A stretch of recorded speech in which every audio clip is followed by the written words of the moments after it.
Kompas Petang kami lanjutkan bersama saya Maido Pelfrina. Saudara Presiden Republik Indonesia Prabowo Subianto menghadiri multilateral meeting on the Middle East atas undangan Presiden Amerika Serikat Donald Trump di sela-sela acara sidang umum PBB.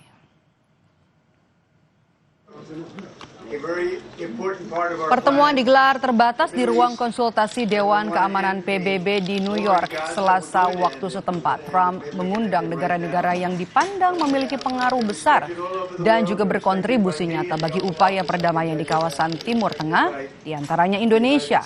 Membuka rapat, Trump menegaskan tekadnya untuk segera menghentikan konflik dan memastikan pembebasan sandera di Gaza.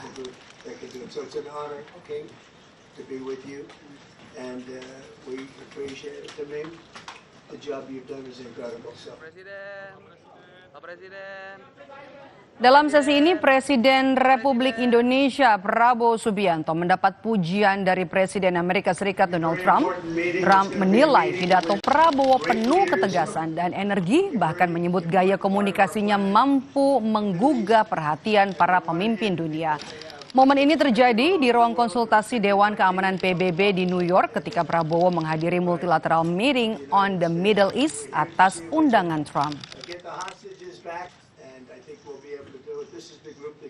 And you too, my friend. Great speech. You did a great job pounding on that table. I said, how would you like to deal with him when you left? It's not easy. You did a great job. Thank you very much.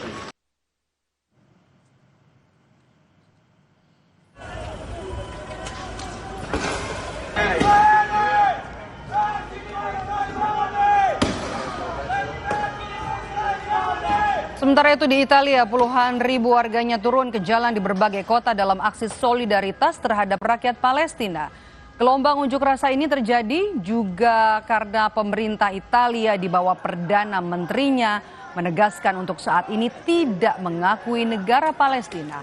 Aksi yang disebut sebagai salah satu demonstrasi terbesar di Eropa itu membuat sekolah ditutup, perjalanan kereta terganggu, serta pelabuhan dan jalan utama diblokir.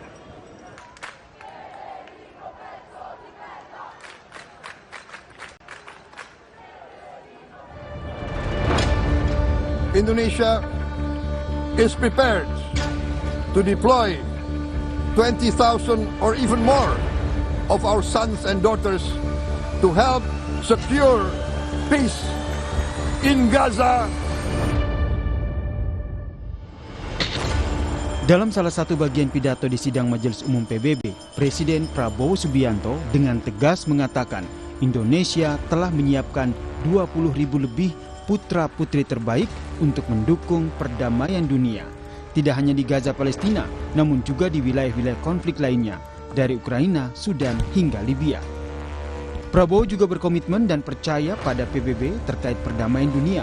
Menurutnya, selama ini Indonesia merupakan salah satu penyumbang pasukan perdamaian terbesar di PBB. Indonesia is prepared to deploy 20,000 or even more of our sons and daughters to help secure peace in Gaza or elsewhere. In Ukraine, in Sudan, in Libya, everywhere when the peace needs to be enforced, peace needs to be guarded, we are ready. We will take our share of the burden, not only with our sons and daughters, we are also willing to contribute financially to support the great mission to achieve peace by the United Nations. Sementara itu, Presiden Amerika Serikat Donald Trump mengkritik pengakuan oleh negara-negara anggota PBB atas negara Palestina. Trump bilang, pengakuan itu sebagai hadiah bagi Hamas. Kecaman Trump muncul setelah 10 negara termasuk sekutu Amerika yaitu Inggris dan Prancis yang menyatakan pengakuannya terhadap negara Palestina di sidang umum ke-80 PBB ini.